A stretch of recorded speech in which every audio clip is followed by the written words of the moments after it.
क्योंकि जब शादी होती है तो हम पति को आंखों पे रखते हैं, पलकों पे रखते हैं, और बच्चे होने के बाद पति को साइड कर देते हैं, बच्चों को ही सबसे आगे रख लेते हैं। तो ऐसा नहीं है। जीव बिन देह नदिय बिन पानी,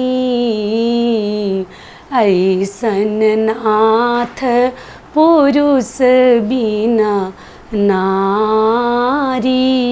नमस्कार दोस्तों, मैं हूं ममता तिवारी और आपका स्वागत करती हूं मेरी चैनल ममता वेज में। कैसे हैं आप सब? तो चलिए आज हम इस वीडियो में जानेंगे कि एक अच्छी पत्नी कैसे बने। पति पत्नी का जो रिश्ता है बहुत ही पावन और मधुर, सुंदर और खूबसूरत रिश्ता है। अगर जो इसको मानता है दिल से तो आप फील करके देखिएगा, इससे सुंदर तो कोई रिश्ता ही नहीं होता जितना खूबसूरत ये रिश्ता है। और हम इसको और अच्छा खूबसूरत कैसे बनाएं और भी ज़्यादा इसमें चार चांद लग जाए, तो मैंने अपना लास्ट वीडियो इसी के ऊपर बनाया था, लोगों ने बहुत पसंद किया था। तो चलिए आज हम बताएंगे कि एक अच्छी धर्म पत्नी, अर्धांगिनी तो हम कैसे बने। और तो चलिए इसी के ऊपर आज हम बात कर लेते हैं। तो दोस्तों, अगर आपको पसंद आता है मेरा वीडियो तो प्लीज़ आप मेरे चैनल को सब्सक्राइब कर दीजिएगा, बेल आइकन को प्रेस कर दीजिएगा, जिससे मेरे वीडियो के नए नोटिफिकेशन आप तक सबसे पहले पहुँचे। तो इसके ऊपर मैं आपसे कुछ महत्वपूर्ण जो टिप्स हैं, बातें हैं, मैं आपके साथ शेयर करूँगी। तो आप भी थोड़ा सा अपनी जीवन शैली में इसको देखिएगा कि आपको अच्छा लग रहा है कि नहीं है। लग रहा है, लगेगा तो थोड़ा सा आप भी ढाल सकते हैं। तो एक तो पति से भी कुछ उम्मीद करना चाहिए, पति को भी चाहिए कि अपनी पत्नी को थोड़ा सा आदर करे। सबसे पहली बात है कि जिस घर में नारी का सम्मान होता है, पूरे नारी जाति का, लड़कियों का और स्त्री जाति का अगर आप सम्मान करते हैं, उस घर में कभी भी परेशानी, किसी तरह का कष्ट, दरिद्रता, ये सब चीज़ें तो बिल्कुल नहीं आ सकती। आप आजमा के देखिएगा, जिस घर में नारी का आदर हो, लक्ष्मी का स्वरूप माना जाए, तो उस घर का रूप रंग ही चेंज हो जाता है, अलग ही दिखता है। तो वो तो पतियों को करना ही चाहिए। लेकिन अच्छी पत्नी बनने के लिए पत्नियों को क्या पहल करना चाहिए? तो सबसे पहले हमारे पति से महत्वपूर्ण दुनिया में हमारे लिए कुछ भी नहीं होना चाहिए, क्योंकि पति से बड़ा कोई नहीं है। ऐसे तो बहुत सारे हमारे पास रिलेशन हैं, रिलेटिव हैं, माँ बाप, भाई बहन, इन सास ससुर, लेकिन सबसे हमें अहमियत किसको देनी है? पति को। पति से बढ़ के किसी भी औरत के ज़िंदगी में दुनिया में कोई नहीं है। पति से ही हमारा दिन है, पति से ही हमारा रात है, उसी से हमारी पूरी दुनिया जो है सुंदर है, रंगीन है।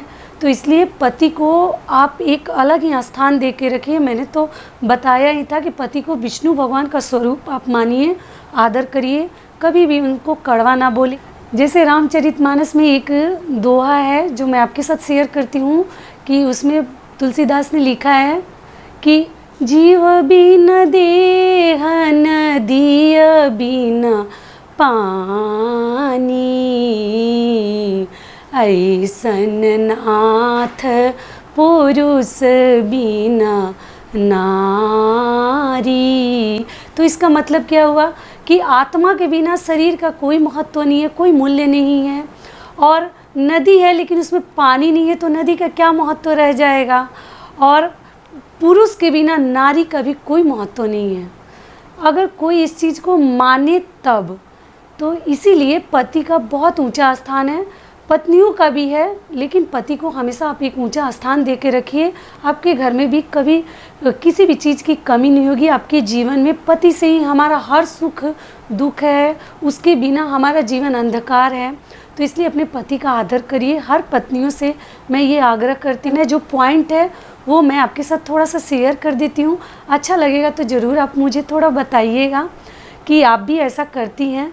तो सबसे पहले कि सुबह उठना है हमें, और उठ के सबसे पहले अपने पति के लिए, उनको ऑफिस जाना है तो आप सबसे पहले उनका ड्रेस वगैरह एक जगह रख दीजिए। जो ही बनियान वगैरह, सॉक्स, वॉच, हैंकी वगैरह सब एक जगह रख दीजिए कि उनको ढूंढना ना पड़े। उनका जो ड्रेस है या तो आप पहले से ही उसको आयरन कर लीजिए या उनको करके दीजिए।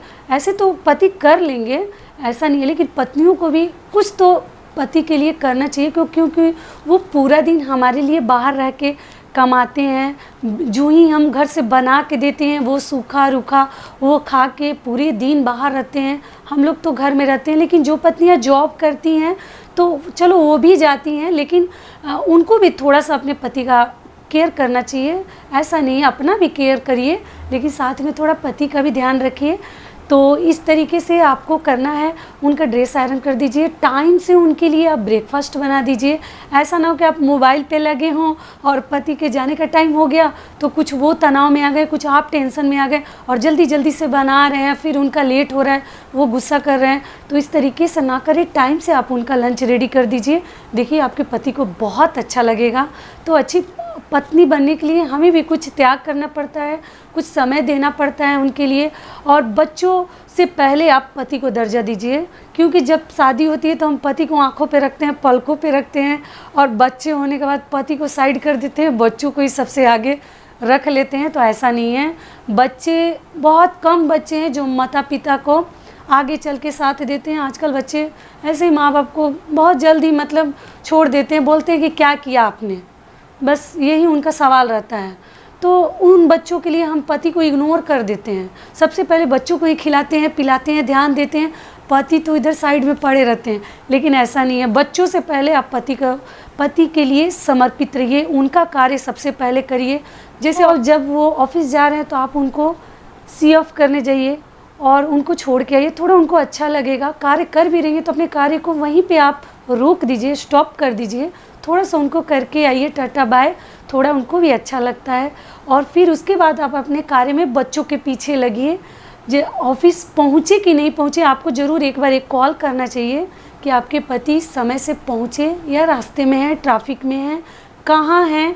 थोड़ा सा आप उनका समाचार ले लीजिए। दिन भर नहीं करना है, उनको इरिटेट नहीं करना है कि बार बार फ़ोन करके ये बात वो बात हम करते रहें, लेकिन एक बार तो ज़रूर करना है कि आप टाइम से पहुँचे या नहीं पहुँचे। तो ये उनका खबर आप ले लीजिए। फिर आगे हमें क्या करना है, जब वो शाम को वापस लौटें तो आप थोड़ा सा उनको वेलकम करने के लिए बाहर जाइए, और अगर आ रहे हैं तो उनको पानी दीजिए। जो ही आपके ने नाश्ता वगैरह बनाया है उनको थोड़ा सा दीजिए। चाय, अगर बोलते हैं कि ऐसे तो पति को बोलने का आप मौका न दीजिए, चाय वगैरह बना के आप पहले ही सामने रख दीजिए। किसी भी बात को लेके अगर आपके मन में नाराज़गी है, कुछ चल रहा है, तो चाय आप उस हिसाब से ना दीजिए कि छलक के प्लेट में आ जाए, थोड़ा प्यार से दीजिए। अगर उनको बोलना पड़ जाए, आप कहीं व्यस्त हैं, कुछ कार्य करिए, बच्चे को पढ़ा रही हैं या कोई और कार्य करिए, फ़ोन पे तो पति जब आएँ, अगर आप फ़ोन से बात कर रही हैं तो आप फ़ोन सेम टाइम आप रख दीजिए, जिसका भी फ़ोन हो आप बोल दीजिए कि मैं थोड़ी देर बात करूंगी। हस्बैंड आए तो आप घर में ये ना कि फ़ोन पे लगी हुई हैं, तो ये भी अच्छा नहीं है। पहले अपनी कमियों को थोड़ा सा सुधारिए, है कि नहीं। तो थोड़ा सा आप अपने अंदर की भी कमियों को झांक के देखिए, क्योंकि पति को ब्लेम करना बहुत आसान है, ये कर देते हैं, ऐसे नहीं करते, वो नहीं करते।